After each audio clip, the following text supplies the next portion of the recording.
how are 55 or 60,000 people coming to this country illegally on a boat? How is that happening? That's insane. The year I came to Britain, 1996, 55,000 people came here legally. And now we have more people than that coming illegally every year. And we're an island. We literally have water around us. People have to get on a boat to come here. How is it happening? It's insanity. And therefore people will conclude that it's a result of a legal structure or whatever that's causing this thing that should not be happening. No country can have illegal immigration at these levels. It's absurd.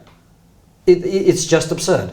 And because that's the position we're in, we're having this debate, and immigration is the deciding issue for a lot of people. I was talking to somebody who is a Lib Dem the other day, and he was talking about how illegal immigration is such a big problem.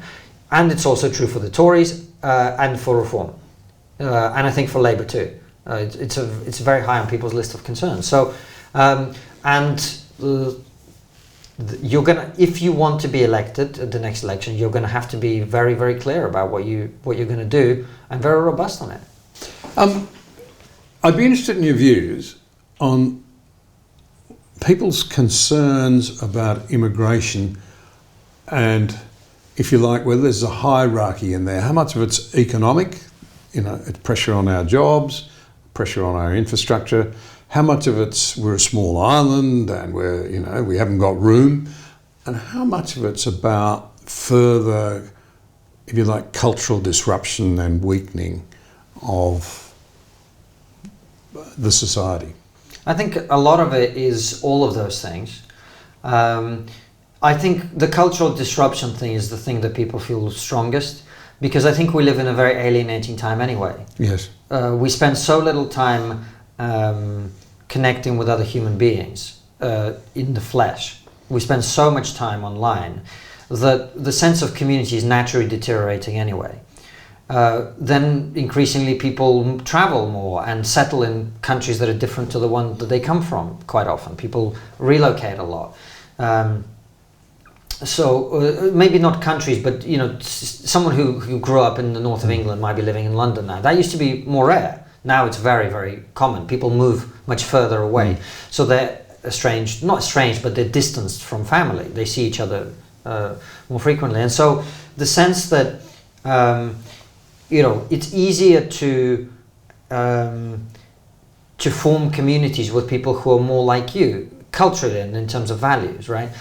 So when you have a lot of cultural disruption, when the person who lives next door to you is not someone who you understand very well, and it's maybe a little bit more difficult to make that connection, then I think it's natural that the more and more and more of that happening is not something people particularly welcome.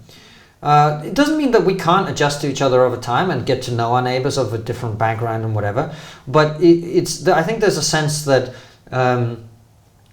integration is only possible when the quantity is appropriate, when the number of people coming is manageable. It's like food, you like food, but you wouldn't have 3 meals over the course of an hour because you can't digest all of that. It's the same with people coming. I think immigration can be immensely beneficial to a country. Well, it certainly has been to Australia. Yeah. Except to say this, that if you build it too quickly, and if the people coming in don't particularly share, and this is where multiculturalism can end up destroying culture for everyone, hang on to your core values, because we think, I unashamedly say, you want to come here because our country's a great place because our core values have made it so. Exactly. Don't undermine them. Absolutely. And so it's a combination of those two things, isn't it? I mean, that's why I object very strongly, I'm afraid, to people coming here and saying we want Sharia law, for example. Yeah. We don't want Sharia law. No, we don't. And it's not just about that. Sharia law is an extreme example, and it's much easier to point our finger at and say, we don't want people who want a theocratic government in this country.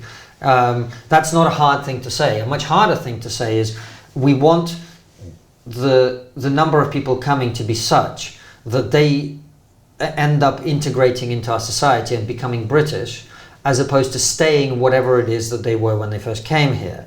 And that doesn't necessarily look like wanting Sharia law. It may be other practices or other things. that are not compatible with our culture. And they're not just from that particular Muslim community that you're talking about. It could be all sorts of other ones.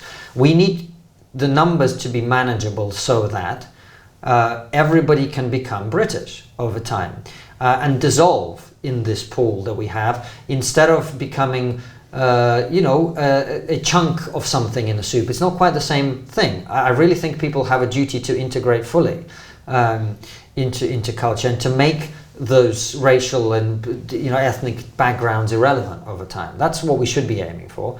It's to a large extent what they're pursuing in America. They have a different history, and when it comes to the African American population, it's a little bit different. But broadly speaking, that vision that everyone is American and everything else second, that's what we need to have. It's the only way that a multi-ethnic society can work, when everybody wants to become part of that society.